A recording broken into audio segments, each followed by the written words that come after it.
So it is currently precisely 8 o'clock, so the tournament is Yep. supposed to begin very shortly. And it does. The match already started. Oh. Huh? Huh? Are you not in the game? Oh, yeah. Oh, sorry. My bad. My bad. I was watching your stream and there's a delay. Yeah, so there is a delay on the actually stream. You should be watching. You should be looking in the league client. Right, so we are in the ban. Fix the rigged. We are in the ban phase.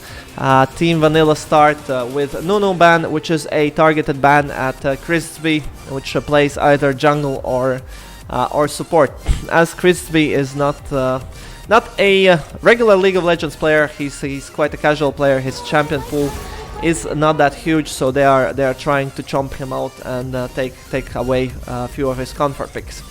Team DLC instantly responds with Lux, which is another targeted ban at Lorix was taken, which is, well, he is a bit of a Lux one trick.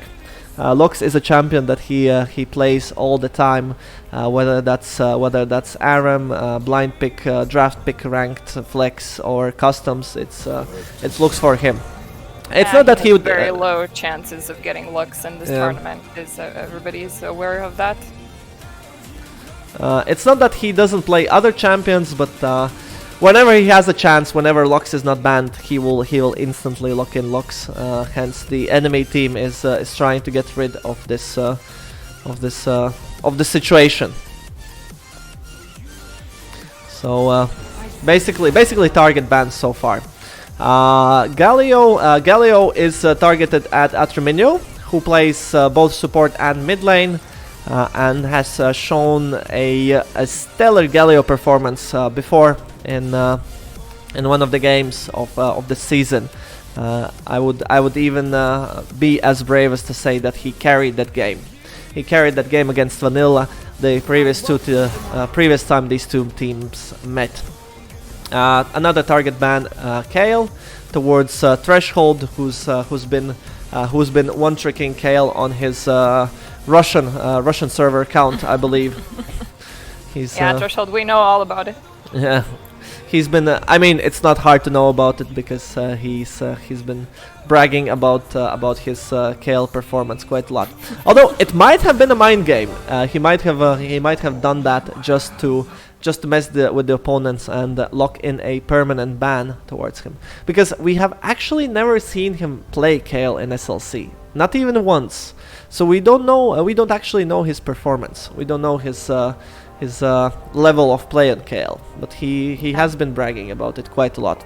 Would be fun to actually see him play Kale in one of the games during the tournament. Yeah. Alright, so Ashe pick, Threshold first picks Ashe in order to secure a better picking position for his top lane pick. Threshold will be the top lane player. Rainchu, however, Team DLC top lane player, pivots to Maokai quite instantly. He does not feel like he needs the counter pick option, and he is ready to pick up this powerful pick. However, we have already seen Maokai support piloted by Atraminio, so that could also be the case. That could just be a bluff. Rainchu might be picking Maokai as a bluff for Atraminio in order to actually confuse the Team Vanilla players. We see. I think it might be actually for Atraminio. It could be. I'm not saying it's definitely, because I know that Rainchu also plays Maokai top, and Maokai is still pretty strong top laner in the current tank meta. But it could be a tricky pick there. Now we see Threshold's pick. That's Rumble top lane, one of his most played champions, lane bully, and definitely works well into Maokai. He can harass Maokai quite well. He can poke him out of the lane and make his life generally difficult. Amumu, Crispy picks Amumu in the jungle and gets an answer in the form of Morgana. Morgana will be either Lorix pick or Cabanchix, because it looks like Cabanchix will be playing support. They have replaced their usual support emulators with Kabanchik's. Both of these teams have 6 players, so there are some sub opportunities. I already saw some Kabanchik's hype in the chat. Lyosha mentioned previously, because Kabanchik's hasn't been playing too much. Actually, he has. It was the previous season. He wasn't too active the previous season. I think he has played in all of the games this season. All of the vanilla games Kabanchik's has played. It's the previous season where Kabanchik's was a very passive member. He was just talking about not playing, but actually did play. Yeah, I had the feeling that he hasn't been playing, but he actually did. I believe all that not playing hype was more of a reference to the previous season when Kabanchik's didn't really. He was part of the team, but he was more of a cheerleader, being the top fan of his team. He didn't play some games. He did. No, he did, Lyosha, because Potato. They have 6 players. They have 6 players, and okay, no, never mind. The last game against me when Lorix came in, I think Kabanchik's did not participate. But before that, he played in all the games because they had I Kill with Potato AD carry, which I don't believe showed up to any games. So Kabanchik's was playing in the first round robin. He played in all the games in the first round robin, and in the second one, he dropped a few due to Lorix joining the team. Right. So we see Siggy's Misfortune. That's another. Okay, so it is not the Maokai support. I was actually expecting Maokai support once more, as it was a combination that worked out quite well for them in one of the previous matches against us. They literally destroyed our bot lane with Maokai Misfortune bot lane. But that was a pretty nice performance from it him. was so MF pick into Ashe. Issue here though for Team DLC is enemy jungler Swifties picked up Olaf, which means that neither Nami nor Maokai nor even Amumu will be able to slow down Olaf's victory rush towards Misfortune. So unless they manage to burst him down, Olaf will be most likely stomping. Oh, Greeny! Thanks for the cheer. Hey, mate. Hey, Greeny. Thanks for joining. It's a match day, so the viewer numbers are higher than average. we are enjoying our Sunday League Championship here. So in between the games, probably the players will also join the chat a little bit. So we have Team Freljord on the left with Braum, Olaf and Ashe, and Team Shadow Isles, I guess, with Nocturne and Maokai. And the fish. And the fish? You mean Nami? I don't think Nami is from Shadow. Is she from Shadow Isles though? I don't think it's just like Shadow Isles and the fish. Oh yes. Amumu is from Shurima, so he doesn't count. Atriminio will be jungle though. That is something we haven't seen yet. We haven't experienced it yet. So far, Fantasy Thief has been jungling for them every single game. However, he has been subbed out for the first game at least. I don't know. Will we see him later on in the match? Maybe we will. But for now, Atriminio is the jungler for Team DLC. So the spectator delay has just started. We can maybe comment a bit more about the champ picks, and I wanted to start about Vanilla. They have the Braum pick. I think we haven't seen Braum before in the tournament, at least this season.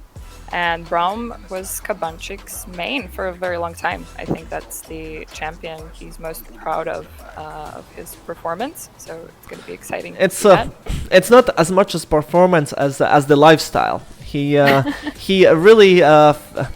really the Braum of our Discord server. He's always friendly. He's always trying to be friends with everyone, and he is also very buff. He's a big dude.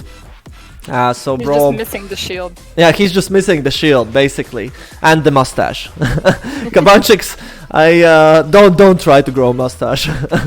you are very similar to Braum in our hearts and in our eyes even, but the mustache, I don't think you should get the mustache though. Then again, if we look at Swifties, he's playing Olaf. I saw there a burn coming in from Major Harmony about you, Ego, can learn some Olaf from this game. That might be true. I might learn some Olaf gameplay from this game. I will not argue about that. Yes, yeah, yes, Lyosha. Right, so about the team comps. What I can see both teams are trying to go for is full team fights. Full team fights. They got Maokai, Amumu, Misfortune, Nami, four team fighting champions, and Nocturne to hang around in the jungle and cover the lanes, and maybe even do some split pushing. While on the other side, Team Vanilla has Rumble with powerful teamfight ult, Ashe as a powerful initiator, Braum with another powerful teamfight ult, Morgana to protect the Ashe, and Olaf not let Misfortune do anything she wants. Wait, never mind. Only now I understood. Nocturne is not jungle. Nocturne is mid. Amumu is jungle. I should feel ashamed of myself. I knew that Amumu is jungle, and then I saw Nocturne pick and I'm like, oh yeah, Arteminio is jungle. And now, yeah, no, Arteminio is actually playing Nocturne mid, which is quite an orthodox pick. We can see what will it bring, but yeah, he can definitely influence the map with his ults. What I will do now is I will turn off music for now. I don't think we will need music during the game. I think like very very quiet music will be good to fill in like the background. I don't think we need it. Let's drop the music. All right. So the game is starting, which means that I will be turning my face off. You won't be needing it. Yeah, maybe Amumu mid. No, Amumu will not be mid. I am 100% sure of that. Right. So we can see that Amumu is jungle and Nocturne will be playing teleport mid. Basically, there are a very short moment to predict, like our predictions before the game starts. Which team do you think will win this game? I feel like Vanilla has an advantage. They have an edge because all team. Sorry, I am trying to turn. That's the timers. How do I turn off the thingy? The what? The time controls. Okay, I will find it. Just a sec. I'll set up the roles. Time controls. There it is. Okay, no more time controls. I know that there was a hotkey. Lorix went with Morgana again. Major Harmony is not a fan of Lorix Morgana. So I give an advantage to Team Vanilla. Although I do agree that the Vombo combo of DLC is very powerful. The issue with that is all of their team damage is basically all of their consistent damage is in Misfortune, and Swifty's Olaf might paint a red target mark on the back of Misfortune and make it extremely difficult for her to deal damage. Yeah, so basically, I think I agree. I like the team comp better for a DLC. Oh, that snipe! All right, that's a first blood. That has to be a first. It is. All right, and okay, Ashe gets the first blood. So I was planning to comment about the invade, but didn't get to it. Amumu even spent the flash, so quite a seeking missile there by Morgana. Great Q, bringing Ashe in the lead, giving her a gold advantage, 900 gold to 500 gold. That's yeah, that's a pretty good start for Vanilla there. Although Ashe did not back, so she will not be able to spend those 400 gold yet, which means that the laning phase, at least the early laning phase, will still remain even for both teams. It's the morale, a bit of a morale thing as well. If you get the first blood. Yeah. Since DLC is known for their, let's say, jumpy performance, as in one game they are showing a level of play equivalent to LEC, and in the next game they are playing worse than they play in North America. Then it's Morale is a big deal. Morale is a big deal for that team, and if Vanilla manages to crush their morale even before the game starts, even before laning phase starts, Vanilla might get quite an advantage there. I'm curious to see. I'm actually most curious about the bot lane, as they have brought Kabanchiks in instead of emulators. Will there be a big change in the tempo of bot lane? Damn, that was so close to a stun on Nami.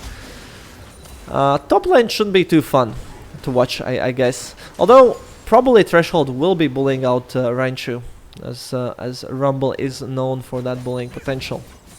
Mid lane should be a farm fest until level 6, when Nocturne simply leaves the lane because he has absolutely nothing to do there. Oh my! Atremino's fingers are not as quick today as they usually are, and a first fight, and that's another death for a Mumu. You should not fight. You should not fight Olaf 0-2. Tragic speak. All right. There's a request to let you speak. So Tragic, I will remain silent for the next 20 minutes. You're up. No! Good luck. No! No! Just great. Thank you, Montes. Gosh darn it! Now I feel awkward. Start speaking. Start speaking. You go. All right, so as I said, top lane Threshold is having an advantage. Raichu does try to trade, but it might not be the best call to try to trade with Rumble. Basically, for him, it's surviving the laning phase and having some impact later in the game.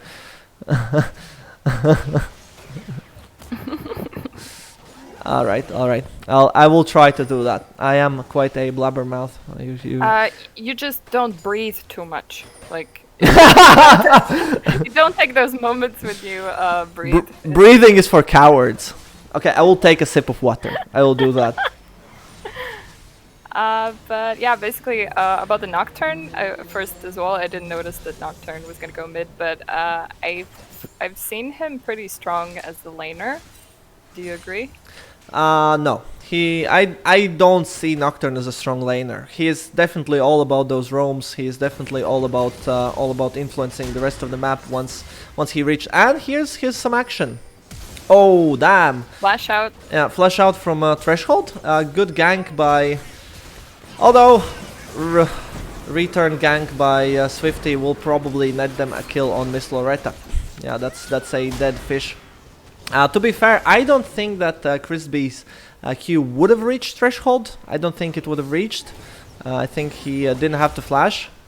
But it did the trick. It did the trick. So basically, so far it has been Swifty's show this game. He has ganked Chris in the top. He managed together with Lorix managed to catch Crispy out in the. Oh my! He didn't have blue buff there. He knew that blue buff is not there. Oh, he could have jumped to wolves now. Oh my. Yeah, okay. So he did set up the early kill in the invade by hitting his axe, by slowing Crispy down. Then he killed him in the jungle. And then he managed to outplay him gank-wise. As both of them did a gank. Crispy gank top lane, while Swifty gank bot lane. And currently the Drake is taken. Infernal. Yes, and the kill. Swifty's gank resulted in a kill, which led to the Drake. That was the reason they got the Drake, because of that gank. Because jungler can't take a Drake alone. I mean, technically he can if nobody interrupts him, but he does need his team support. He needs priority from his lanes. So that gank in the bot lane was what resulted them in a Drake. As Crispy was top, which means that he couldn't assist his team in protecting the Drake, and the Nami was dead, as well as Misfortune had forced out her heal. So it was a 3 versus Misfortune, in case if Misfortune would try to contest the Drake, which resulted in a pretty free Drake for Team Vanilla. I saw there a posture check redeemed. That's breathing check. That's why I stopped talking, because Lyosha keeps buying silence from me for those snacks, boar snacks. And then there's a request from Reynovitz. And I already showed the items. Okay. There was some action. Sorry, I switched off the directed camera. There was some action about to happen at top lane, as Threshold still doesn't have his flash, and Nocturne is above level 6 now. So he was planning to do a gank. However, Threshold did notice it and did anticipate it. So basically, the gank got cancelled. Maokai has gotten some items, some magic resist for him. I wish he had bought the what's the name of the item that he is building before Spirit Visage. If he had finished that, I think it would be much easier for him to trade with Threshold, as he would be getting some more health back from his passive. But right now it's still pretty difficult. Keep them showed. I don't want to keep them open, as it will be covering most of the map. However, I will show them every now and then. I'm actually curious about the gold. As we can see, there's a 2.5k gold difference in favor of Vanilla. There's some action. Bot lane turned into 2 1v1s. Supports fighting AD carries, and Nocturne is ganking top lane. I am curious how this ends, but I'm also curious. Okay, top lane, nothing happens. Top. Bot lane, however, Sigis survives. Barely survived there. Oh my. Arminio left Ranchu to die. I mean, there's not much they can do against this Olaf. He is 302 with 300 bounty and more than 1,000 gold lead on top of his direct opponent. Haters gonna hate Harmony. Haters gonna hate. Most of the map. Yes. Yeah, it does cover a little bit. That's why I would like to keep as little things on the screen as possible. Once again, pressure in the top lane results in a tower damage, and it looks like it's not going to be a tower take, but the moment when Arminio turned around was the moment when they sealed the fate of the tower plates, as Ranchu can't deal with Olaf, as his CC does not do anything against Olaf's ultimate.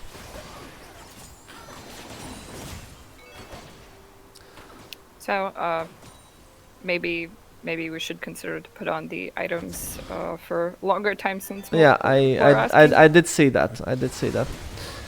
Swifty still doesn't have ult, so Arminio. Oh my, he is dead. Oh, yeah. Yet another kill set up by Swifties. Chris B might have face checked in a place where he should not have face checked. And that was a flash out from him as well. And yeah, it looks like the lead is definitely in on the Vanilla side, currently 6-0, and they have the Infernal Drake. Next Drake coming up soon, and Olaf is already there. Looking for a gank, maybe bot lane? Yeah, Major Harmony wrote that this game is over. I am very much against such mentality, saying that the game is over before it's actually over. However, this Team DLC does feel very, very disoriented. This game, they do seem very desynchronized, as there was a gank coming by Mumu mid lane. However, Arminio, decided to switch away. Similar story was top lane, and he's going for that 1v1 assassination though. Will he get it? No, he won't. Oh my lord, Lorix survives with a sliver of health, and the team was not there once again to cover him. Arminio went into a 1v4 there. And Vanilla gets the second Drake in the game. Saxo writes that an Iron game is over when a Nexus is dead. Well, that is true. This game isn't quite Iron. The average rank here would probably be low gold. as a lot of players are in the gold. There are some platinum players here, and Swifties, the jungler of Vanilla, Team Vanilla, at least last season he was Diamond, and I believe he reached either Diamond 2 or Diamond 3. I think it was Diamond 2 that he managed to reach. You could apply the infamous phrase of jungle diff, as the jungler is kind of showing very high performance from Vanilla. Here comes a gank. This should be a very dead Rumble. I really don't see a way he survives this. And it is. Rainshu gets a kill. Unfortunately, they trade one back in the mid lane. Swifty is on par with the clock as he grabs that mid lane kill. And gets unstoppable. Yeah, that was their first kill indeed. Good catch. Regarding farm, Rainshu is actually almost even in farm with Rumble, which is quite surprising. There was some attention from his mid laner Atriminio and his jungler in the top side, but at the same time I would say there was more attention of Swifty in the top side for Team Vanilla. So it feels like Rainshu is actually doing quite well on his own. Mid lane is similar story apart from the kill score, where Atriminio has managed to die 3 times and Lorix is on 103. Bot lane is actually in Vanilla's favor. It's quite curious because so far we were noticing that that Team DLC were winning their bot lane in most of the scrims. Interesting TP play. All of Misfortune's ult was absorbed by Brom's shield, so great play there by Kabanchix. This will be a dead Ashe though. Olaf, however, can be stopped. And this should be a kill on Lorix. Yes, Nocturne has his ult up. I'm more curious about the jungle fight. Will he get it? Oh my lord, he will not. He will die. There's literally a fight in every single lane at the same time. Oh my. Yeah, there was a fight. Top lane as well. Look at those control wards. Yeah, the vision control by Vanilla around the Drakes is amazing. They have a ward in the Drake pit, and a dive is coming, it seems. Oh my! I actually think Olaf. Yeah, okay. Olaf is legendary. He's 803. He is 803. Although he doesn't really have that many items complete. He only has his jungle item. But nevertheless, level 10 Olaf against what is Nami's level? Level 7? I'm guessing probably level 7. Yeah, against level 7 Nami, even under the tower, is quite an unfair fight. And money difference is already 7k in favor of Team Vanilla. Breathe, yeah, so breathe. Breathe. So what could help maybe Team DLC at this point? What should they be doing to get out of this situation they are in at the moment? That is a very good question, and I am afraid that I really do not know. I really do not have an answer to this question. I really don't see a way that the DLC could come back in this fight. In this game. Did you take a look at the money difference for the champions? Yeah, I will do that. I did that a couple of times this game. I didn't do the last 5 seconds though.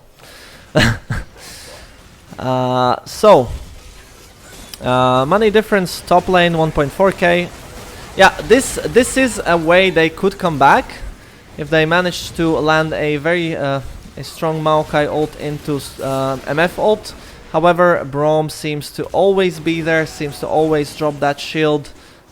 And ooh, Chris B really wants that Braum kill. However, I really don't think it is worth it. Even if he gets it, Olaf will still get Olaf will still kill him. They could shut down Olaf now though. But does not like you can do it. Yeah, they should get the shutdown. Oh, and they didn't. Oh. A bit of a desync between Chris B and Sigis. Had they managed to have a bit of better synchronization there, I think they would have shut down Olaf, and that probably already 1,000. Oh, okay, 700 gold onto Misfortune could mean a difference. However, they did not get that done. So Mantis was asking how much games are there going to be. I already see answers in the chat. So basically, it's best out of 3. If one of the teams win 2 games straight away, then it's going to be only 2 games. Yeah. As we can see, all of the players on Team Vanilla side have major gold advantage, and they have 3 drakes to 0. The good news is Sigis has a kill. He has decent farm, and he is mostly keeping up with Ash. He is behind, but it could be related to the global gold gained to Team Vanilla by taking 2 towers already. They are trying to take away Herald, as they are currently 3 versus 2. However, Morgana is also approaching, and I really don't think they can win a 3v3. Lorix is on point with those Qs. Still, Heatseeker Qs are on, and he lands another one on Maokai. However, even with being quite far behind, Maokai is very tanky, and you cannot kill him with a single Morgana Q and a W. Mostly because Maokai has finally finished the item that I will check the name of. Spectre Skull. Spectre Skull. That was the item that I was talking about. He also has the Mercury Threads, which makes him even harder to kill for AP champions. I see Saxophonists commenting that Amumu does not need gold. Amumu needs a keyboard with the letter R. That is true. And another great shield by Kabanchix. He blocks another ult of Misfortune. This is a third time. Nami wave went to oblivion there. Nami wave just waved by. Basically, I've seen Misfortune cast her ult 3 times this game, and all 3 times it went into Kabanchix C. That might be the reason why they picked Braum. The fact that, or it might have just been an amazing coincidence, as that is Kabanchix's most played support, and picking his most played support into Misfortune is a death sentence for Misfortune's Rs. As long as she casts them, Braum will just be able to absorb them. Oh my! Yeah. Some action going on here, but it's mostly about survival. It's mostly about Team DLC trying to survive. However, Atromnix will be able to get at least 1 kill. Will he get Lorix? He should be able to get Lorix as well. Yeah, that's 2 kills for Lorix. Swifty, in the meantime, is telling towers that he does not like architecture, and he does not care about it at all. Indifferent. Yeah, he's towards the towers. Yeah, he was quite indifferent. Kabanchix might die here though. Although great timed Ash ult and a shutdown on Swifty. Outreminio has all the gold of his team right now. Game crashed for Lorix. That's why he's dead. Let's see the goal difference. He has 4 kills, but all of them were shutdowns, I believe. Yeah. This puts Outreminio actually ahead of his mid lane opponent Lorix, and he could actually go for some of those assassination plays. There we go. Might be a nice beginning for a comeback potential one. I still doubt that, because what Nocturne can do, he can shut down a carry. He can ult Ash if he times his shield. Right, Ash won't stun him. He might be able to assassinate Ash. However, Team Vanilla has 4 damage threats on their team. They have Rumble that can damage everyone. He has tons of AoE damage. They have Swifties, who is fed as hell. Oh my lord, blind! That was blind Q, wasn't it? It was. He didn't see. Yeah, he saw Morgana. There was one here. Yeah, he saw Morgana walking here, but he didn't actually see her. So that was just a snipe. Oh my lord! And that results in another death by Miss Loretta. So back to my initial point. Outreminio's dead. Never mind my initial point. Thanks for the cheer, Greenie. Thanks for the cheer, mate. But I have turned off all my notifications for the stream. Ah, you did. Okay. Yeah, I did. So cheers are not going through. For now, at least. Yeah, Team Vanilla is going for Baron. That might help them end this game, as they are very far ahead. However, it's not as easy to finish a game into as much CC as Team DLC have. If they would try to push towers, they can engage with Amumu, they can engage with Maokai, land that Misfortune ultimate, perform some wombo combo. Looks like Team DLC has decided to make their last stand at the Drake, as this would be the Drake Soul, the Ocean Soul for Team Vanilla if they grab it. Although they do retreat. They did gain some vision, they did gain some ground there, but as soon as Team Vanilla approached, they were forced to give it up. Although, actually, here comes the Wombo combo. They did manage to get the Wombo combo, and that's a 2 kills. Ash is very low. Olaf, however, is still high up, but he does not have his ult, which means that Misfortune can actually rain pain on top of him. Oh my! And Braum manages to peel it for the Olaf. Wow! Braum has ult again. He ulted twice in this team fight, didn't he? Damn, that was actually, I did notice so many things happening. Yeah, I believe he ulted twice in this game. But that was a great team fight. That was a great team fight for Team DLC. However, in the end, they get turned around. Unfortunately, Braum manages to not let Misfortune do anything. She was about to kill Olaf. However, Kabanchix was the hero, and he did jump in there. I do feel like this game has been quite a lot about Kabanchix actually. As much as Swifty was carrying the game damage-wise, Kabanchix was carrying the game utility-wise. GG Blue Team. Like we talked in the beginning about the consistent damage, the only source being MF and Team DLC. Kind of Braum counters that completely. Yeah, he completely stops the damage coming out from MF. The Nocturne ult though in the backline was the reason why they managed to grab those 2 kills that they did and get the actual advantage in the team fight before it turned around in Vanilla's favor. Outside the DLC get the advantage there thanks to Nocturne going in 1v3. He did die. However, he kept Olaf's attention onto him. He had Morgana and Ashe. He had that was a random ult. I'm guessing that Miss Loretta did a misclick there. Did an oopsie. She ulted the wolves. Maybe wolves said something bad about her bubbles or whatever. So she felt offended and send the R into wolves. But I am guessing that it was a misclick.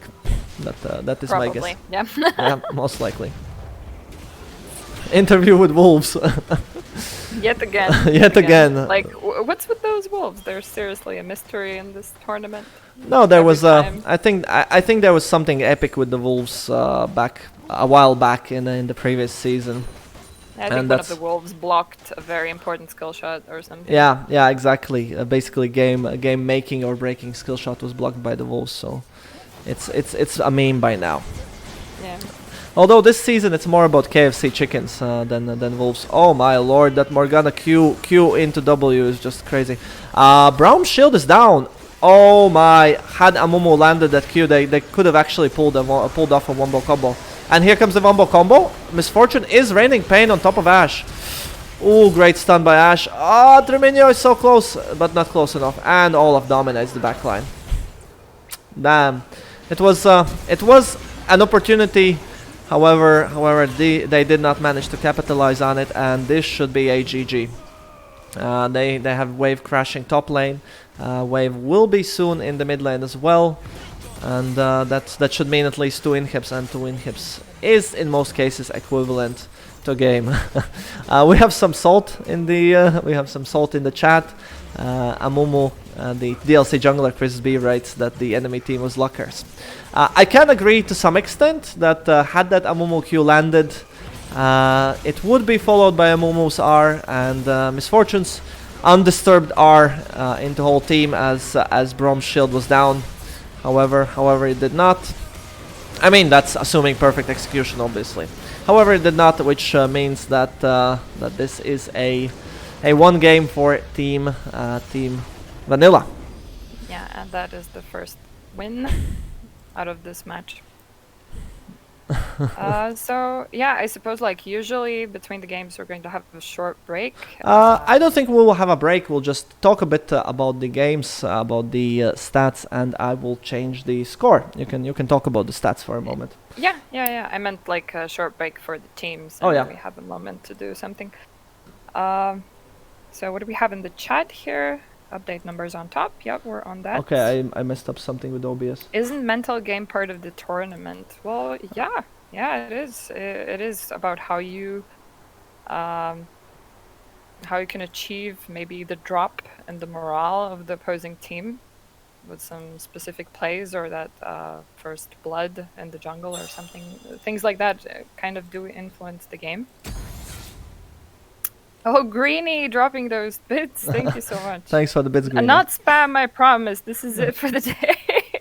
Actually, Ego, I was thinking maybe you can put back on the widget, but mute the sound, like I told you that time.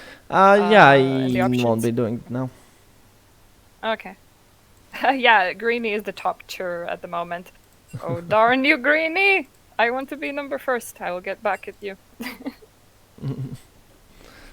But yeah, I was also thinking maybe before we start the next game, maybe you can stream it as well on the Discord so I can watch you. Because otherwise I'm watching my own thing and then I don't see where are you on the map at the moment. No, that is fine. That is fine because you. Yes, but that is fine because you can catch something that I didn't notice. That's why we should have two people watching a game from different perspectives, because I can describe my perspective and you might notice some team fight that that is happening that I didn't. Okay. I just thought like people were asking about showing the items, and I don't see that you're showing the items, so I keep repeating it and stuff like that. Yeah, no, there's no need. I'm following the chat myself, so there's no need to repeat that. Don't worry. Okay. I was just wondering, we could, like, maybe I would be looking at the chat more. Yeah, and anyways, let's get back on the game. I did want to see the stats, however, I got the invite, and I don't think I will see the stats anymore, will I? Yeah, okay, I can only see my game history. Can I see other players' custom games? I don't think I can. Can I? Yeah, I can't. Damn it! I wanted to check out the stats, but I won't be able to do that anymore, unfortunately. Anyways, what went wrong? Can we maybe take a look at what went wrong there? Yeah, only your own defeat. Thanks, Saxo, for the moral support.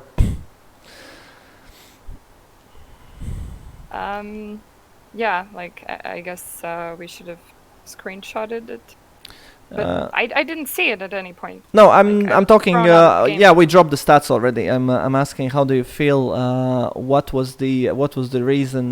What was the key for Vanilla winning this game? And what should DLC do in the next game? Oh, Swifty, send me a print screen. Thanks, Swifty. Yeah. I will check it out. Really handy. I won't put it on. I meant the damage numbers, not the KDA. I wanted to see the vision score and the damage and stuff, but well, your KDA was quite impressive, Swifty. I concur. You should put it on stream if you can. Yeah, you can just check it. You can just check it. Swifty is sending in the chat. Yeah, thanks for that. So actually, surprisingly, at least to me, surprisingly, the top damage in the game was done by Rumble. He did join most of the team fights, so I suppose that that does make sense. And the second most damage is Morgana, as we noticed, those QWs in the late game paid quite a toll on Team DLC. About the question you asked previously about what went wrong, I think it for the team DLC, as we have talked a lot before, I think it's kind of the whole morale thing, and maybe they're not like in a top mood today, or maybe the first gank invade, the first kill they gave away was kind of a mood changer. I don't know. Are you in the lobby? Me? I am. Oh no, you're I'm not. Yeah, I need an invite. Major Harmony pointing out the vision difference in this game. Vision difference. Yes, vision. Okay, I will invite you now. Vision is very crucial, but the thing is, in order to get to establish vision control, you need map control. If you don't have map control, you can't get vision control. If you don't have vision control, you can't get map control. It's kind of a recursion there, because you need to have the power to go into jungle, because in order to establish vision, you eventually need to walk into the darkness. And if you do that while being behind, you are definitely in danger. That's why you need some powerful players. You need some powerhouses like Olaf being very fed, for example. Right. So I need to check. Did they change the sides? I saw something about red side. Since Vanilla won the previous game, that means DLC gets the side pick, and I cannot find which side. Okay, it looks like DLC is on the red side once more, and Vanilla is on blue side. So I guess that will be the way they stay. I did not notice in the chat though. I see Crispy in the chat. My bottom hurts now. Oh. A bit. could be. I mean, as rude as it is, to write about the jungle diff. The issue here. This is not LEC where all the players play 24/7 to become the best in the world and everyone's challenger, or at least master, grandmaster. There is a wide rank difference and skill difference in the teams, as you can see over here. There are players playing between, unranked in case of Kabanchix. Although I would say that he was the MVP in the previous game, even with him being unranked. There, one jungler was silver 4, and the other jungler is currently plat, and the previous season was diamond 2. So that is an understandable thing that can happen. The thing you need to take into consideration is that some of your lanes will be weaker, some of your matchups will be weaker because of the rank difference, and you need to take that into consideration and play around that, and think about that, and maybe make up lane assignments. Depending on the perceived skill levels of players. Threshold still keeps giving us fake news about him being silver. Threshold, you can stop by now. We know about your 87 accounts in all the possible servers in the world. You are platinum in Korea, are you not? No, not platinum in Korea. You have a job. Yeah. Anyways, my initial point stands that. Main challenge, in my opinion, in these friendly Discord server non-pro amateur leagues is to understand that you have players of different skill levels, and to understand the position they can fill in, because every single one of them, it's not that they're good players and they're bad players, and they are players that are defined to win. They will definitely win. They are destined to win, and players that are destined to lose. No, that is not true. Just because a player is stronger in a lane, just because you know one lane will probably be stronger, means that you can play around it. Also in the league where we are playing each other multiple times. All three teams meet each other 3 times in a row. You can pick up the enemy player patterns. You can find their weak spots. If you review your games, if you review VODs, you can see that maybe that diamond jungler was a bit greedy somewhere, or maybe he forgot about an objective somewhere, and you can abuse it. Or maybe he likes to focus one lane, and in that case you can focus another lane. Basically play around it. You just need to take into consideration. If you assume that your silver 4 jungler will defeat the enemy diamond jungler, then obviously, and then he does not, and you are disappointed. Then then it's kind of your own fault for assuming that, because you should just assume that probably the stronger player will out jungle and think around it and play around it. Yeah, here's Swifty in the chat mentioning Kabanchik's MVP in this game. Not gonna lie. Yeah, all those nerf Kabanchiks. Yeah, he did block all of those MF ults. I think he missed only one MF ult the whole game. And and he is knowing him personally in real life. I know that he is quite a good people's person. He's very good with communication. Mention in the beginning, you should put the music back on. Oh yeah, yeah, sure. Definitely. Yeah, sure. I will do that. While I'm just mumbling here, random stuff. I will turn on. I am very impressed how you're able to speak without any stops in between. It's like crazy. I was like, every now and then I'm thinking, I wanted to mention something, but like there is no gap in between the words or the sentences. I mean, I am giving you gaps, but usually you don't use them, so I just jump back in and keep talking.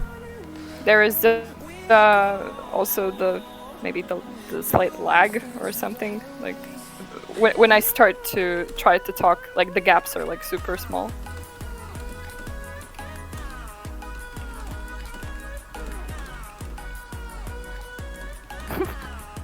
All right. So basically, if I understand correctly, they were talking about starting at 50. It's already 51. So did they say that the break is a bit longer?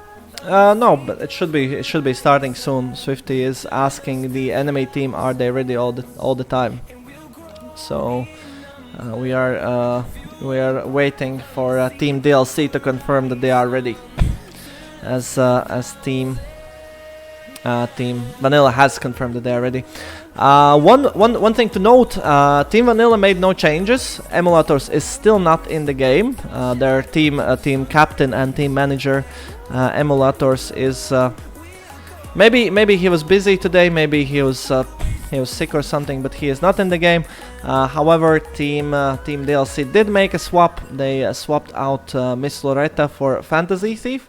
Fantasy Thief is one of their highest ranking players. He was platinum last season. This season, however, I can see that he is still gold, and I would see Fantasy Thief as Team DLC non-official captain and the main shot caller.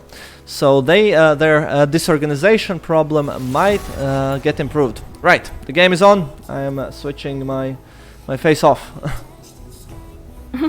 Face off. Face off. Right, so Tryndamere ban, instant jab at Fantasy Thief, who is a great preacher of the spin to win religion, which is Tryndamere and Garen. A Lox ban follows, which is basically a standard ban when somebody is playing against Team Vanilla, with Lorix in their team, in their roster. Another Nunu ban aimed at Chris B, trying to pinch his champion pool quite so. Was there a Tryndamere ban in the previous game? No, because there was no Fantasy Thief. Nobody else on Team DLC plays Tryndamere. We have two Tryndamere players in the tournament. One is Fantasy Thief, and the other one is Mortal Coil. Mortal Coil is on my team, and he is not playing in this match, as you can see. The bans are looking like the same as in the previous game. Nunu on Vanilla side and Lux and Kale for DLC so far. And that same goes for Galio we had in the previous one. Yeah, they did feel... I mean, the Galio performance in the game where Atraminio played Galio mid lane was stellar, and it really was intimidating. So I'm not surprised that Galio has joined the permaban ranks right next to Tryndamere and Lux. A support, yeah. Crispy might be support, however, I am not counting on that. It could be that Crispy is still jungle and Atraminio goes support as support. Never mind, cancel that. Atraminio is mid Diana. Yeah, Crispy is support Nautilus. It's just that, in my opinion, Atremenio is one of the strongest, if not the strongest, support in the league, and his support games have been really amazing. He has literally solo carried games as a support. That's why I really enjoy to see him in the role of support. However, looks like he's a very large champion pool as well. I wanted to say, like, both these squishy pokey champs, I remember they brought a lot of problems for our team in previous seasons, like Fiddlestick support, and now he's going like mid lane with these assassins as well. Yeah, that's true. Diana technically could be jungle, but I do not expect Diana jungle, as I have not seen Atremenio nor Fantasy Thief playing Diana in the jungle.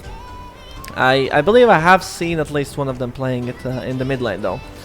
Yeah, basically I would like to see Atremenio on support, and Fantasy Thief probably in the jungle. Sorry, probably in the mid lane with Crispy in the jungle. However, they are making this call with Crispy in support and Atremenio in the mid. There was this weird moment just now because Crispy was hovering Nautilus, then he took Ashe almost. He was just hovering it for. Yeah, he was covering it for Sigis. They would have swapped. It wasn't for him. Crispy would not play this. Yeah, but instantly Jansvi took it. So do you think they kind of like took it so they couldn't take it? Ashe has been one of the.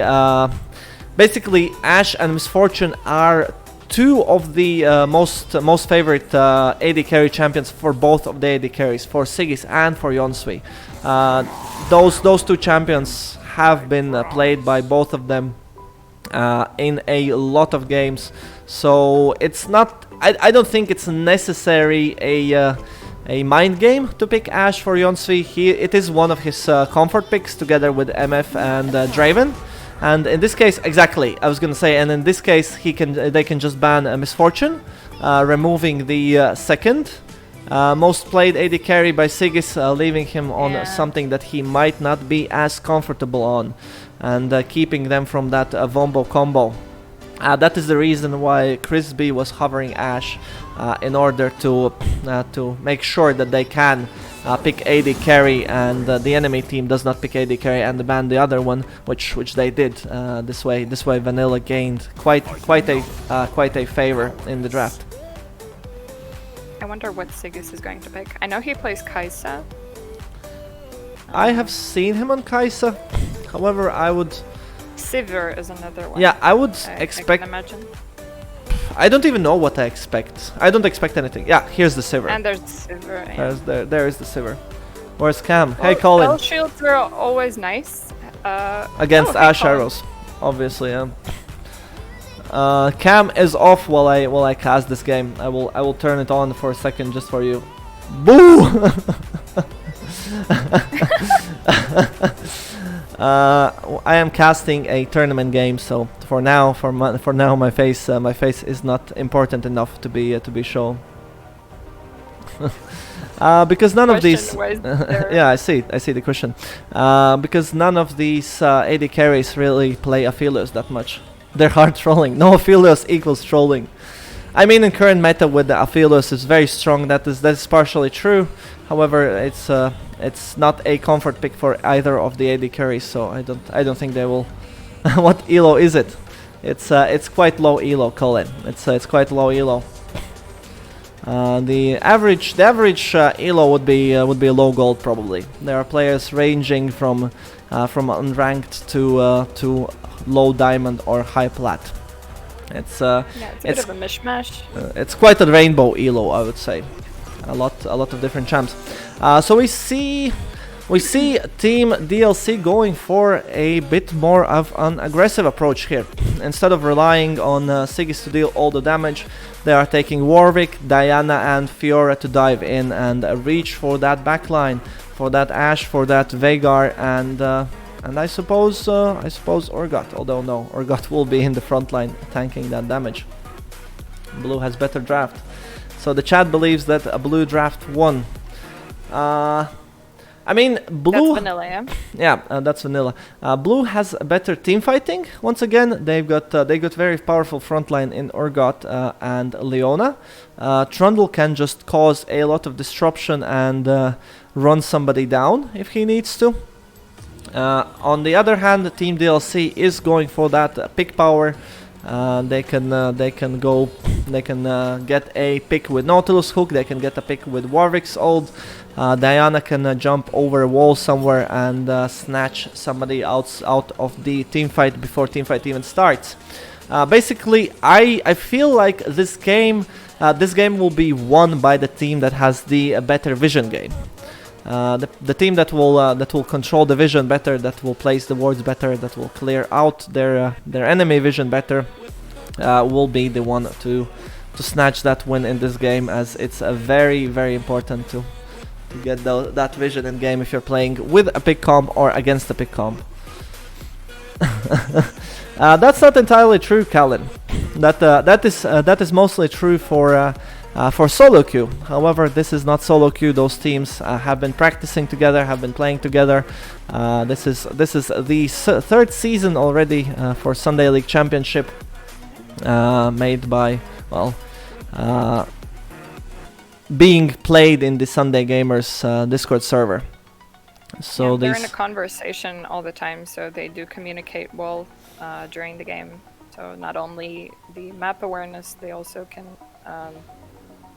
say something to the other lanes in TeamSpeak. So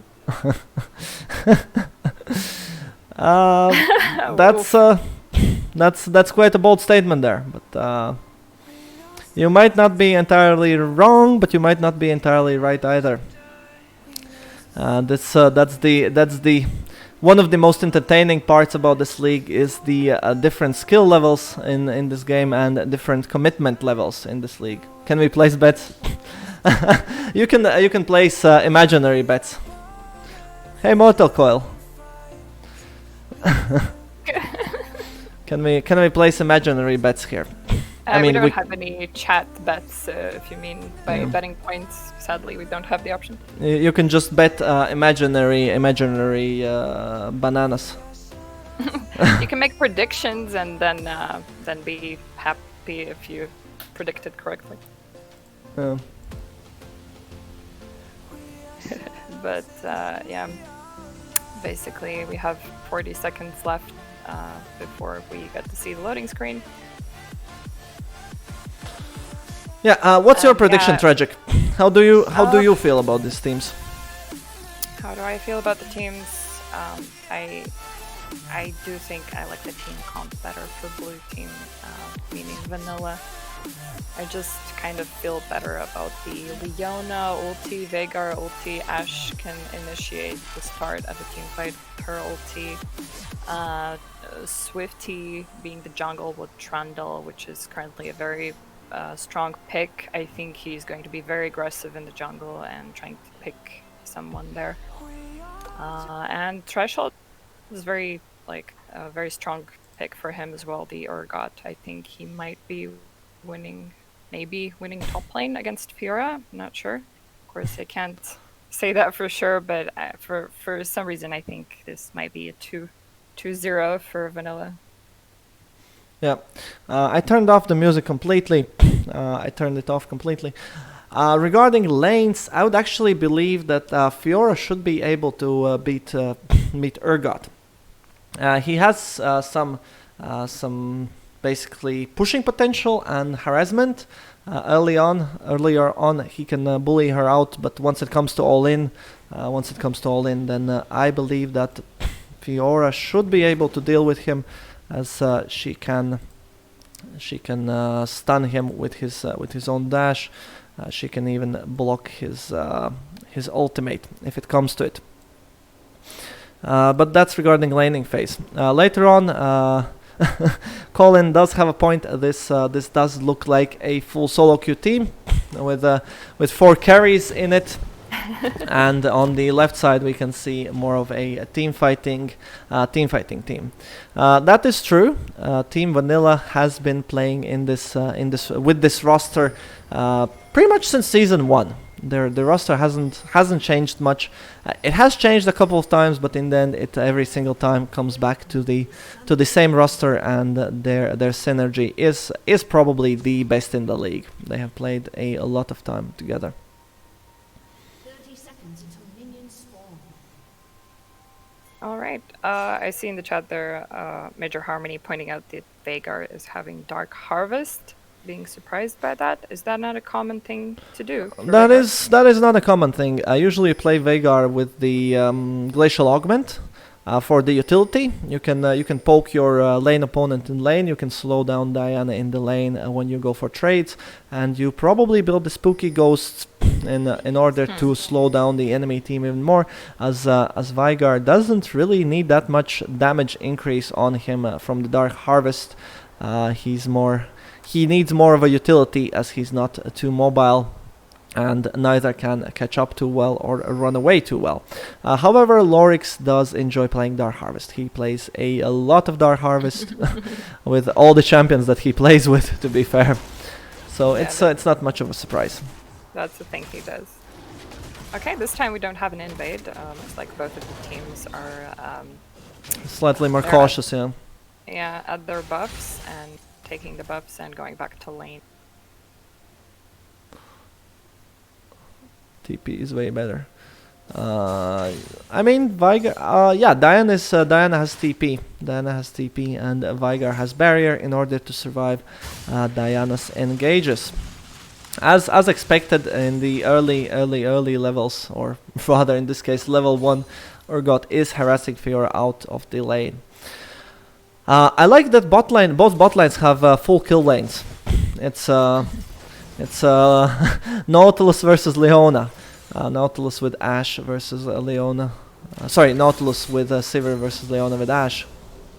So if one of the supports goes in, it's only a matter of time until somebody dies.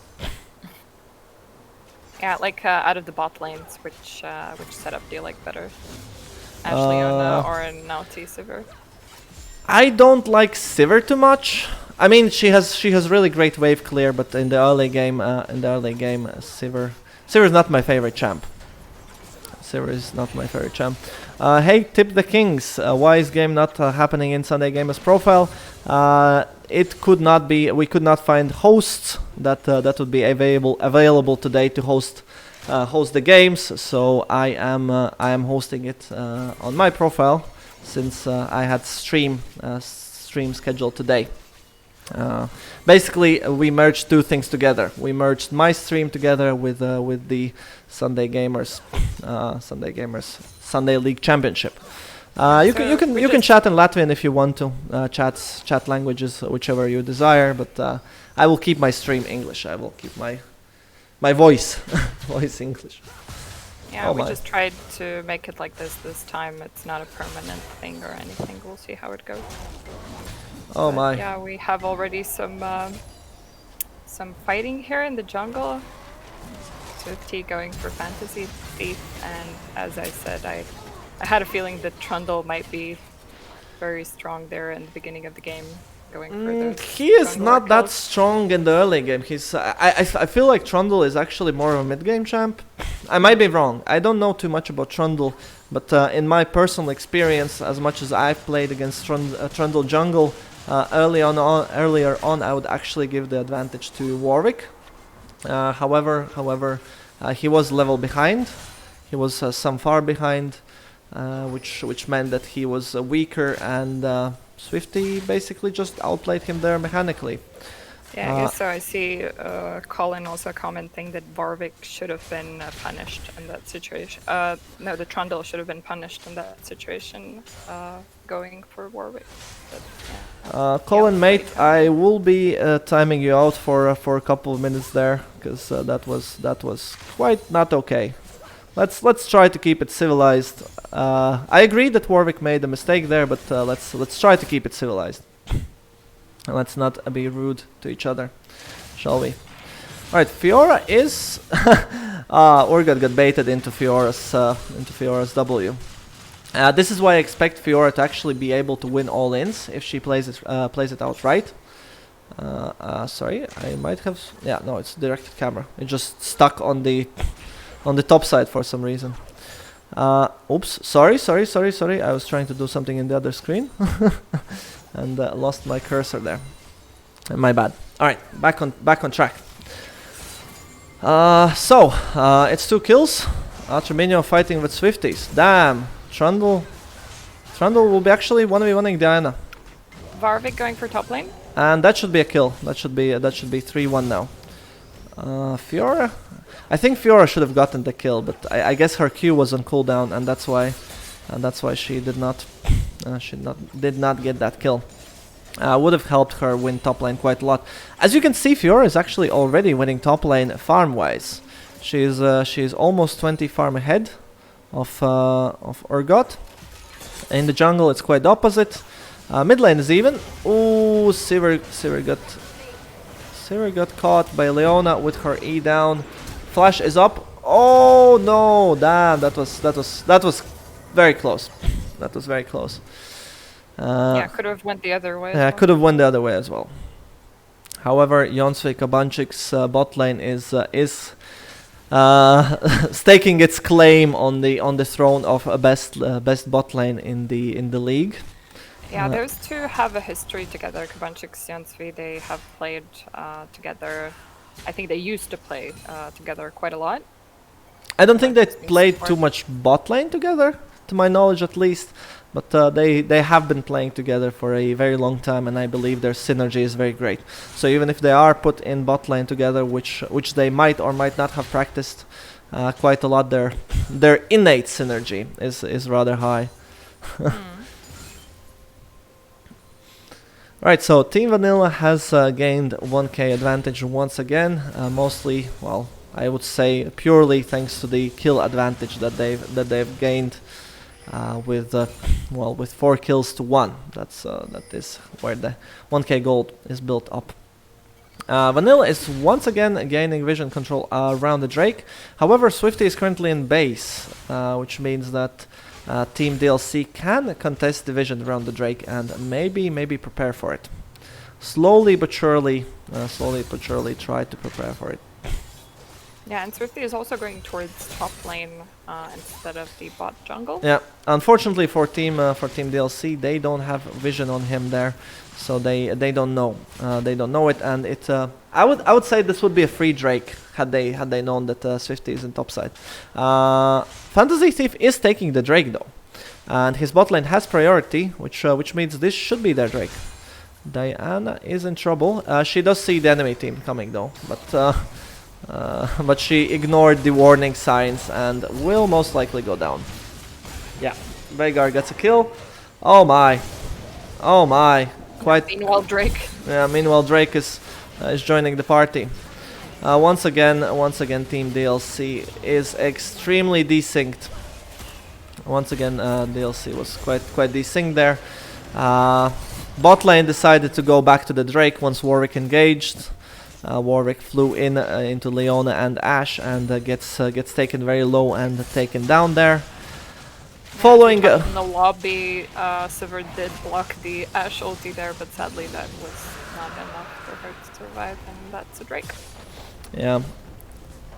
I'm afraid that the desync, the lack of communication, was the reason why they lost the Drake, because their bot lane was pushed out. DLC had bot lane pushed out. The Trundle was topside for most of the time, and another 1v1. Who will win this one? Yeah, Trundle will win this one as well. And DLC had bot lane prio. They had it pushed out. They could have just taken the Drake. However, bot lane did linger a bit too long there in the river, making it harder for Warwick to take the Drake. And by the time they decided to turn, Warwick turned and the bot lane did not. Warwick might get killed once more, although he should be able to escape if he tries to escape and does not contest the red buff. He is trying to contest it though. Yeah, okay, Warwick's probably dead. Okay. He only paid his ult. That was all he had to do there. Saxo, Swifties isn't feeding as much as in the previous games. I do think I do think Swifty is showing a pretty good performance in both of these games. Also, the different champions he's picking. Previously, he played more squishy mage champions. Now he's going for brawlers as he is in the jungle. Yeah, So I think his performance is a lot better on those. Yeah, he was not playing his style before. He was playing different style than he was expected to play, and he did not perform too well in those games. Will Fiora survive? She will. She has flash. However, they have hurled, which means that the tower might not survive.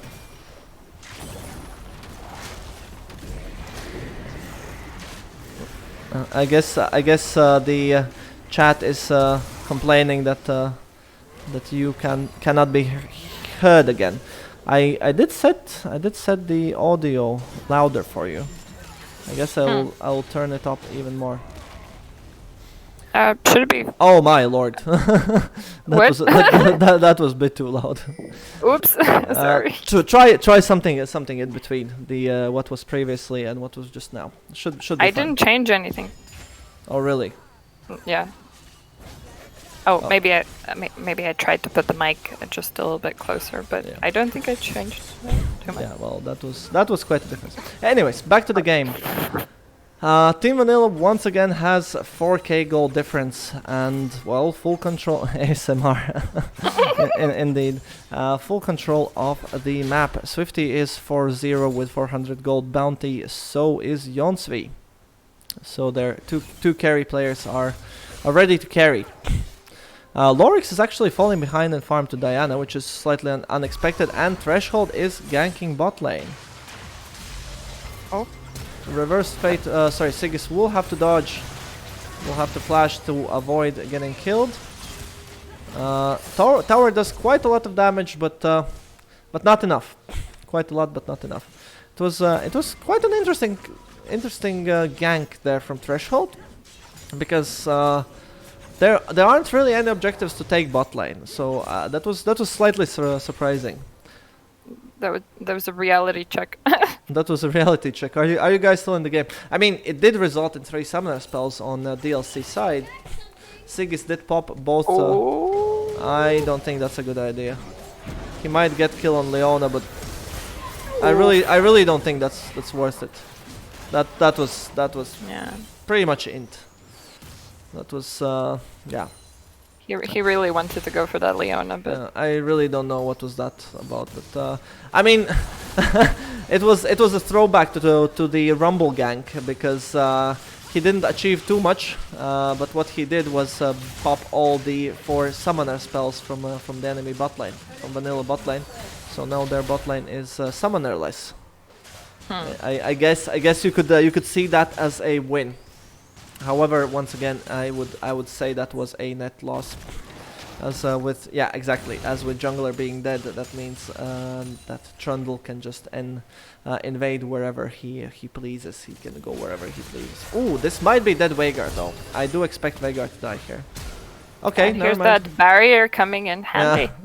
There was a conversation about the summoner spell Veigar took, and here's the barrier being very useful. Wow, okay. Diana is forced to flash because of Urgot's ult, although it would not execute her, it would slow her down, making it much easier for the rest of the team to catch up. Team Vanilla is taking the Drake with 3 people. Ashe is bot, however Veigar is home, so it could be a 4v4 if DLC would be to collapse, but they give up the Drake and does not collapse.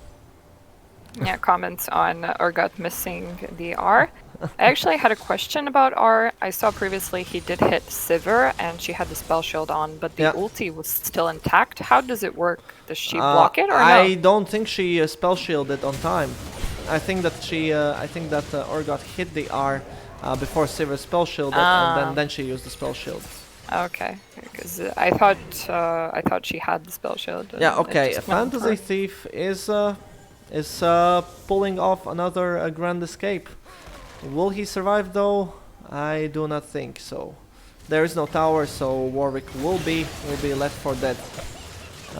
Fiora leaves him there. However, in this case, I believe that it was the right call, as I don't think that Fiora pick didn't pay off. Yeah, I suppose you're right. It didn't pay off in the meaning that it should have dominated. Should have dominated the Urgot. I mean, I don't expect Fiora to dominate the Urgot.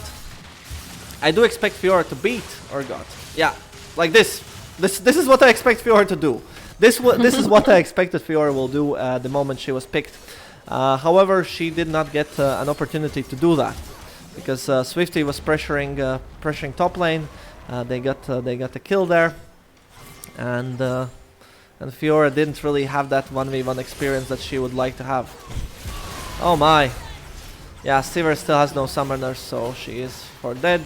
Will Crispy survive? Oh, he does. Ah! Ooh, that was. Barely. Why are you going back? Go back? Why are you going back? Crispy, don't go back! No. Okay. Yeah, he would have survived had he not turned back to ult Leona. But that is a dead tower there. That is a dead tower there. I think Kabanchik's once again, just like in the previous game with Braum, now with Leona, showing a pretty good performance. He's definitely showing pretty good performance. I concur there. He's proven that even though he's spending 95% of his time while on World of Discord, Warcraft. playing World of Warcraft and not being in the League of Legends games, he still can pull his own weight and even more. That is true. I do agree that Urgot should not be fighting Fiora in 1v1. That was probably the reason why he did that botlane gank, even though it made little sense to me because there were no objectives up at the time.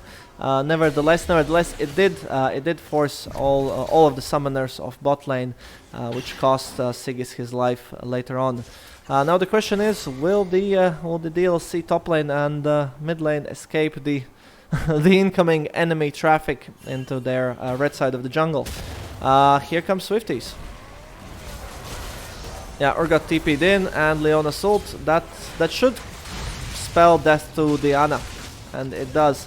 However, they should be able to retreat, the rest of the team, and maybe take something bot lane. They do not retreat though. They are not a team who retreats. They fight till the end. Even if they are 2v5, they will fight till the end. And as you might learn from most games, if you fight till the end 2v5, the end might come swiftly, more swiftly than it would if you did not fight there.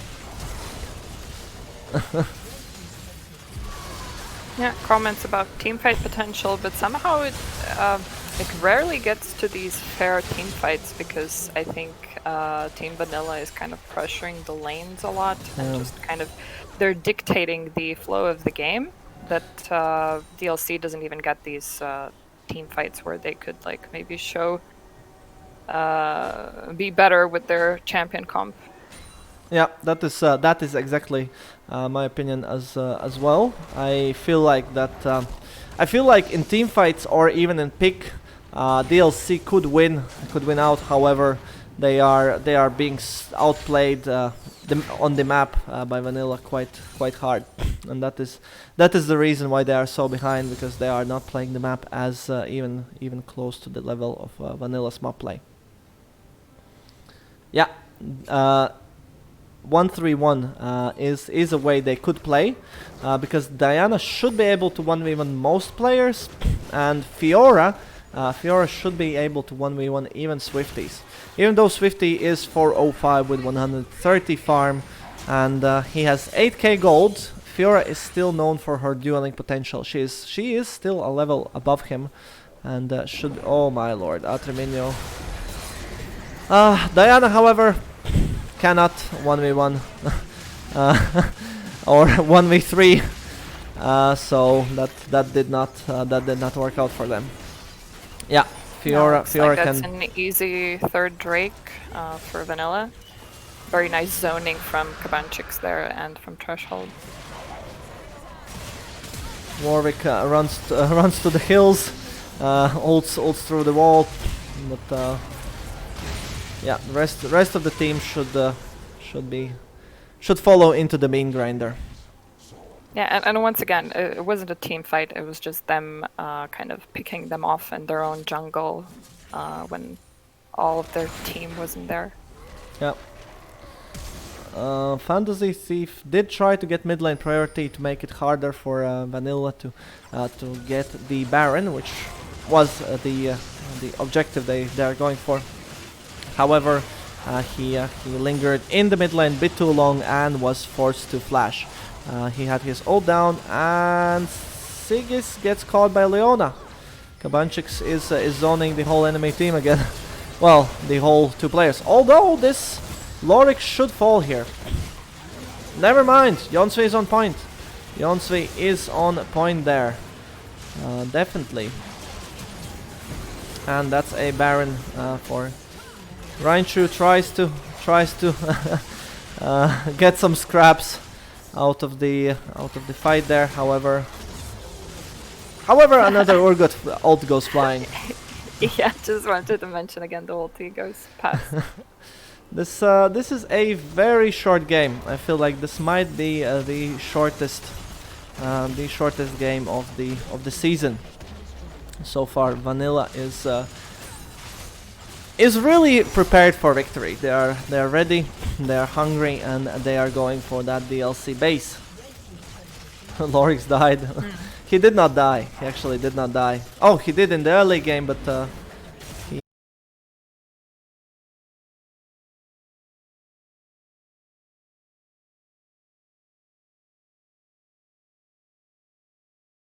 and I felt like they had all that.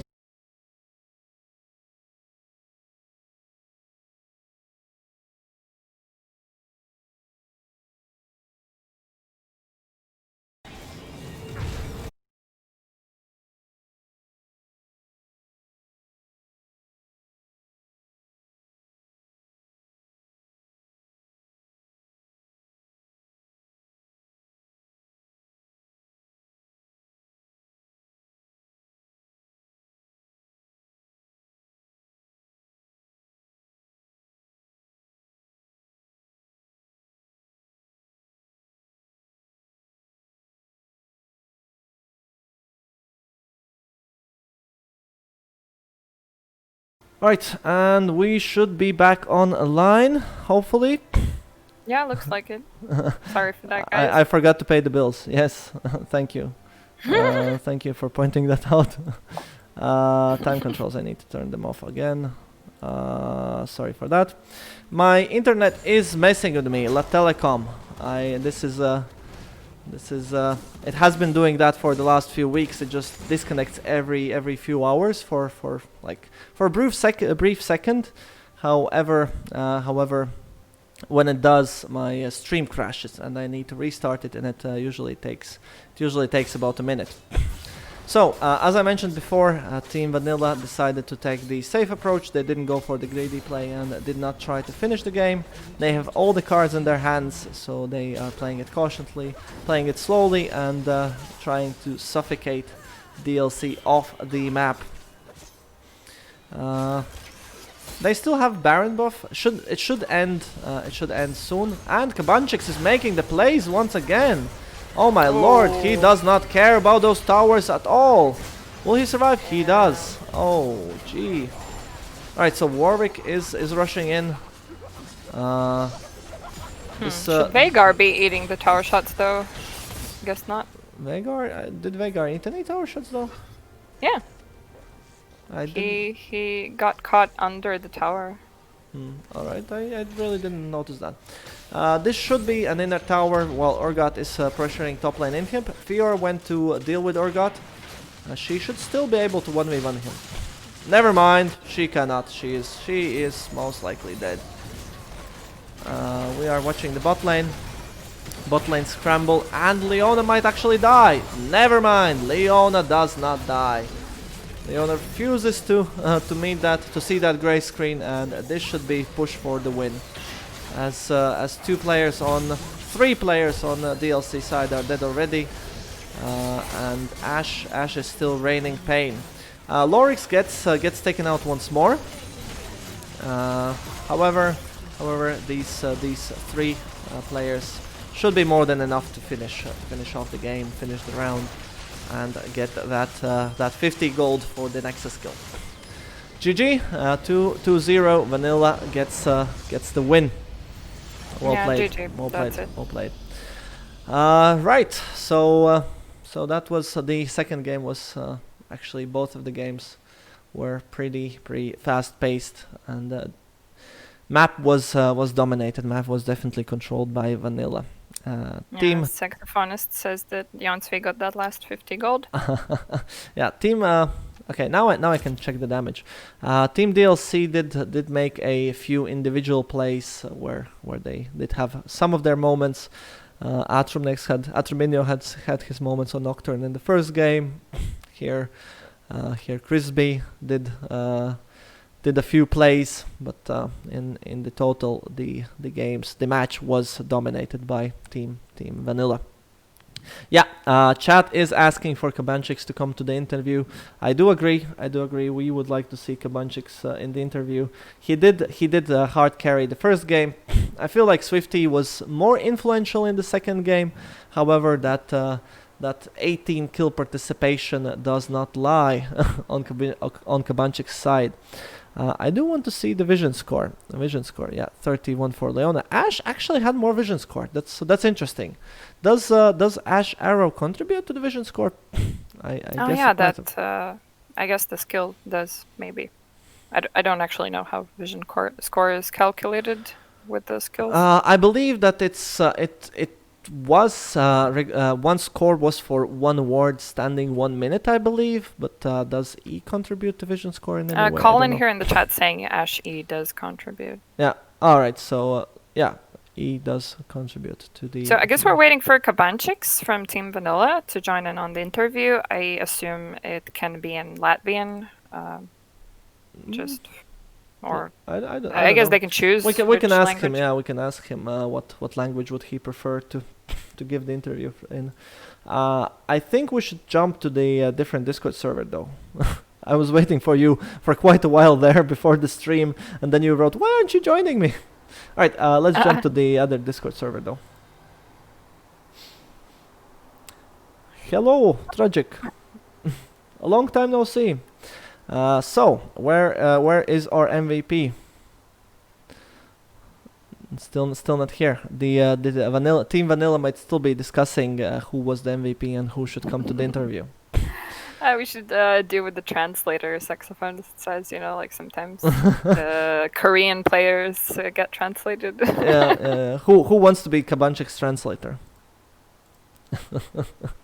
No, I think it will be fine without. We can either keep it English if Kabanchik wants to have it English. While we're waiting here, this was these were games from the tournament that's happening on Sunday Gamers LV. You can see on the bottom of the screen. So for those of you who are not coming from that channel, you can go and check it out.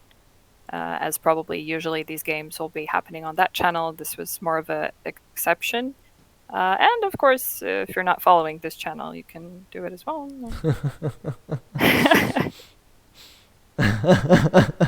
We sometimes need a Kabanchik's Latvian translator. Yeah, Kabanchik's is known for his notorious misbehaves of his autocorrect. When he's speaking, obviously in audio, then it's all right. But when he's typing, then he does not true. It's not true. Kabanchix, we're waiting for you. Come to the interview. Stop chatting. You can chat on the interview. Room 1. Room 1. Oh, we have to go to you again. Kabanchix, you should come to the stream room because somebody might join room 1 during the interview. If we stay there, you will have to come to us this time. I'm very sorry. I know that it's usually the other way around. The Muhammad does not go to the mountain. Mountain goes to the Muhammad. What do you mean can't? Your hands are tied, or something. Could somebody kindly assist Kabanchix and get him to room? Oh, hey, Hello. Kabanchix, welcome. Yo, what up? What up? Well, I couldn't join this room. I didn't see it. I hear myself. Oh, okay. Oh, you hear yourself. Probably mute the stream. Yeah, I did it already. Yeah. Okay. Cool. So, how do you feel about after this game? I like that moment when I played the first game with a good KDA, I think 0 deaths, and this game also I had like 0 deaths, and teammate, oh my god, don't go after the Warwick under the tower, like when we had a lead, and then I'm like, what are you talking about? And I baited out of the turret range Warwick, stunned him, we killed him. And what are you talking about? I'm the best. 10 seconds later, I fucking dive to the turret. Mountain tower. That did happen. You did quite a lot of plays. The way you earned your MVP status was that Braum pick in the first game, though. You blocked. I think during the whole game there was only one misfortune ult that you did not block with your E. Was the Braum pick a deliberate pick to counter misfortune, or you Sure, because I have noticed that Siggs is basically doing all. He's not mechanically that advanced as other ADCs, and he's doing a lot of his damage is coming from ultimate, right? Yeah. Which is like misfortune's thing, right? And I know that I can protect my AD carry using the shield. That's it. If we do that and we CC him, and he's gone. Yeah, that was quite a great pick there. Tragic, do you have any questions? Yeah, I was just thinking about questions. What could I ask? For how the did second, you? yeah.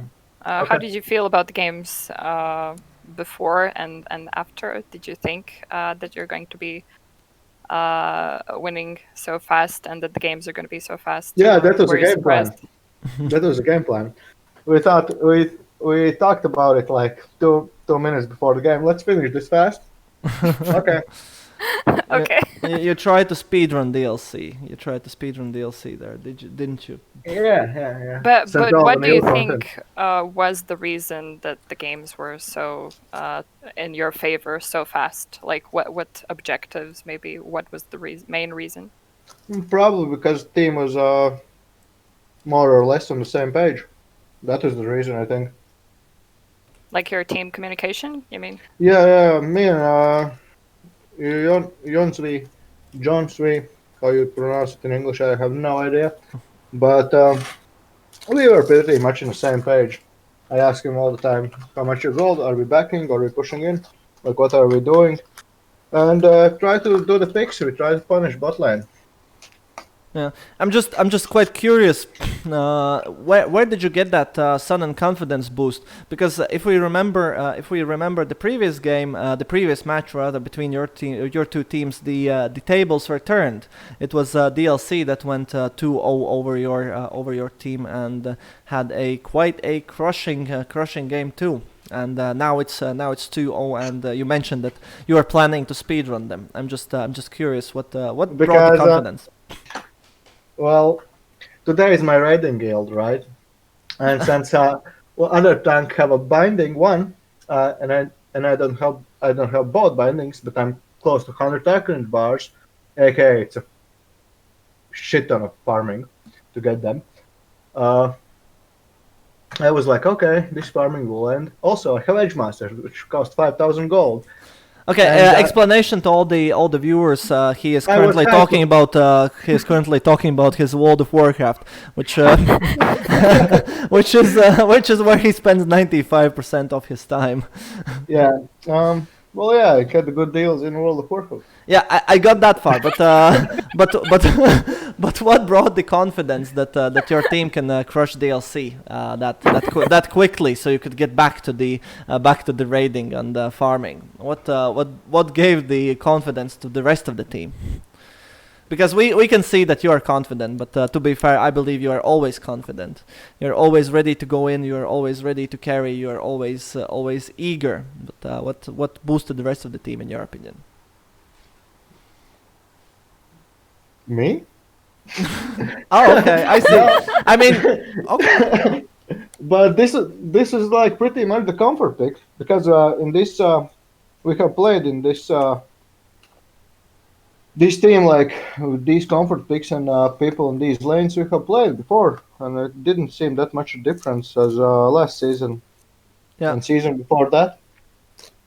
So you believe that the roster swaps was the reason that you got much better results than you did the previous time your teams met? Yeah, compared to the MMO jungle, maybe in some of the other games. Now you were Well, like also Braum bot lane. also Ralph Swifty is playing in jungle and he can coordinate more other lanes. Yeah, and he decided to actually start playing. Sorry for the jab. Well, I didn't notice what is happening around the map while I was in bot lane, but I had confidence that they're handling their stuff. By the way, we have a question from the chat regarding support meta. How do you feel about support playing Ignite and AD carry taking the exhaust? What's your opinion on this? How do you feel about this? It could work. It could work, yeah. But well, it's pretty like aggressive comp, right? Because I rarely use my exhaust in defense, no, for defense. I usually use my exhaust to catch people out. Yeah. Okay, if there's an assassin who's diving for AD carry, I exhaust him for sure, yeah. But if you have ignite, it's also aggressive pick, but then you need a lot of CC, so you can like finish it with ignite. It depends on the comp, I guess. Yeah. What are you running and what's your playstyle? Well, we can see that your role swap and roster changes from the previous round robin have definitely come in handy, and you placing you in the support role has boosted Jonsvi's damage quite a lot, as he did the top damage in this game, and I might be mistaken, but I believe that he did top damage in the previous game as well. This game he topped the damage charts by quite a large margin, having triple the damage of the opposing AD carry, almost 20k. Sigis managed to squeeze only 6.5. He's a good ADC player. He just needs that push so he can deal the damage. It's the police. It's the police. Yeah, it's the police coming after us for having this game. So maybe you have something you wish to say to the enemy team or to the opponent team. Let's not use the word enemy, as they are not enemies, just the opponents in the league. I'm sorry for BMing. I did not notice any BM, but I maybe think there might have been some. Leon emotes spam for a short moment there, but didn't see too much. Yeah, okay, I see. I did miss that, but BM is good. There was also a pink ward in middle of the lane. Oh yeah, I did see that one. Yeah, okay. I thought it was just a misclick. To be fair, in the first game, Miss Loretta also did that type of a BM. She decided to ult the wolves as Nami. So we were thinking, was that BM towards your team? Because they were thirsty. The wolves were thirsty. Aw, that's cute. Oh, yeah, so anyways, thank you so much for joining the interview. It was really enjoyable to watch your gameplay. Your team did very, very good. Thank you. It was a pleasure to be here. Yep. See you next game. All right. Yeah, we will see you in 2 weeks when Team Smurf meets Team Vanilla. Yeah, I was polite and shit, but this was threat. So later. The interview was prepped. Okay, I see. Nah. See you next time. Those were the threats. Oh, that was a threat. Oh, that was a threat. Oh, like, okay. Catch me outside. How about that? Catch me outside. All right, okay. We will catch you outside. We will catch you outside later. All right, thank you, Kabanchix, for the interview. Thank you, teams, for playing, and thank you, Tragicoma, for co-casting. I suppose I will be switching back to my stream in a bit. We'll wrap the SLC up. Do you maybe have any more comments after this game? Not towards Kabanchix, or maybe towards either team or the league or the Sunday League Championship League in general? Yeah, well, As I said, I didn't expect that the game would be so one-sided. I was actually kind of hoping for 3 games in the end, but it ended up being only 2. Yeah, I just hope the DLC still can maybe get some wins in the games.